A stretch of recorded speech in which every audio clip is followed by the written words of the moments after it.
I'm Zach. I'm Zubair. And we're still at harmony. We're still in harmony. Hopefully.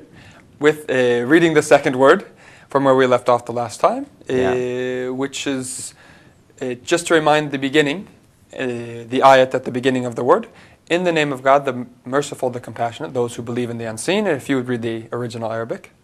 Bismillahirrahmanirrahim. الذين يؤمنون بالغيب. Yes, and so we left off talking about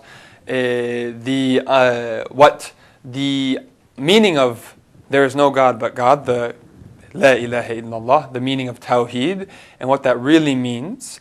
And now I think we should talk about the word Allahu Akbar, or God is most great, in context of what we were reading last time, which, just as a reminder, was seeing death, the death of another person, as a general discharge, during which we are even offering a festive celebration. We're happy that the person died. I just like the last sentence you made. We're happy that the person has been discharged from duties. Because if we say it as we're happy that he died, it seems a little bit... Because I hate him. But the reality of death is that it is a general discharge of duties. I mean, death is just a word. Yeah.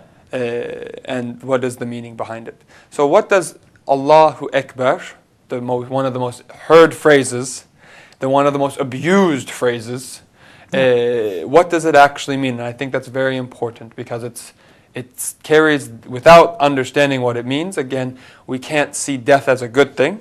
That's what Allahu Akbar is showing, that people are not afraid of going to their death, that they see it as a good thing and they're even happy with it. So, what does this mean? God is most great. In English is how this statement is translated. So he's most great. He's most great. He's not the most great. He's just most great. What? Akbar in Arabic means... I'm asking you. Oh, really? I'm sorry. Akbar is just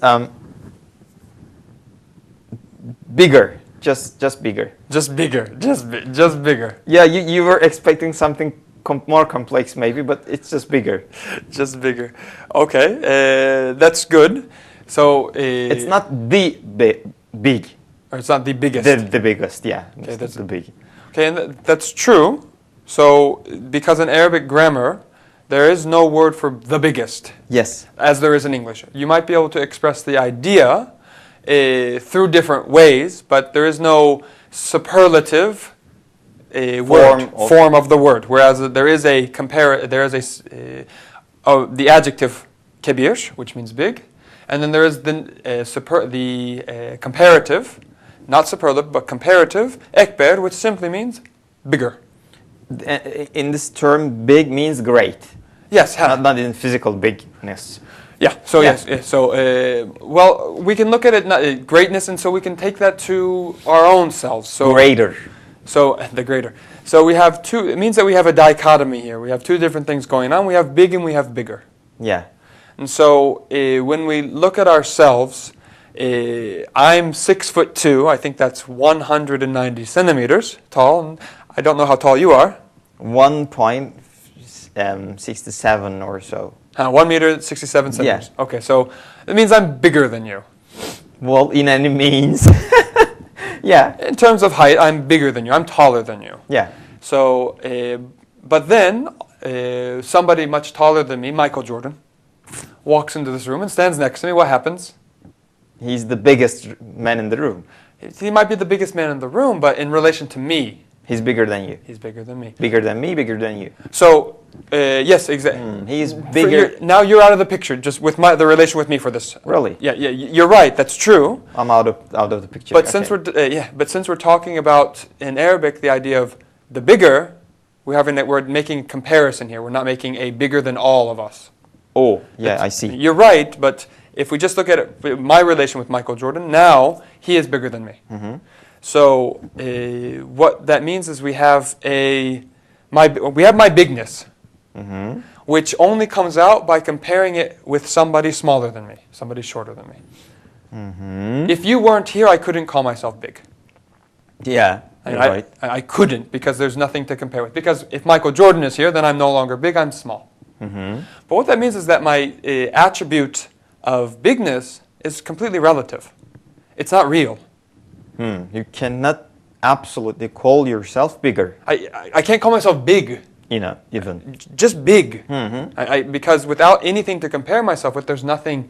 There's no quality. There's no quality of bigness. You're right. Yeah. I mean, we that is the definition of being relative. exactly. So, yeah. So if my bigness is brought out by your smallness, but then my bigness is made small by something else, it means I don't have any bigness to begin with. Yes. Now I see the point. I don't have any quality. Mm-hmm. I mean, any attribute that you see on me, it's only seen because it's either greater or smaller than somebody else. Mm-hmm. And then it changes to its reverse when somebody who is also more beautiful than me walks into the room. Mm-hmm. My beauty is now, it becomes ugly, relatively. Yeah. So it means that we have no attributes to begin with. Well, yeah. And so when we say God is greater, it's making all of creation into a single category. Mm-hmm. A relative big, a bigness that's not real. Maybe an illusional bigness. All of it. Because there, unless it's compared with something else, there is no attribute. Mm-hmm. So what happens here is God is the bigger. Actually, God is the only big one. Because I don't have any attribute of bigness to begin with.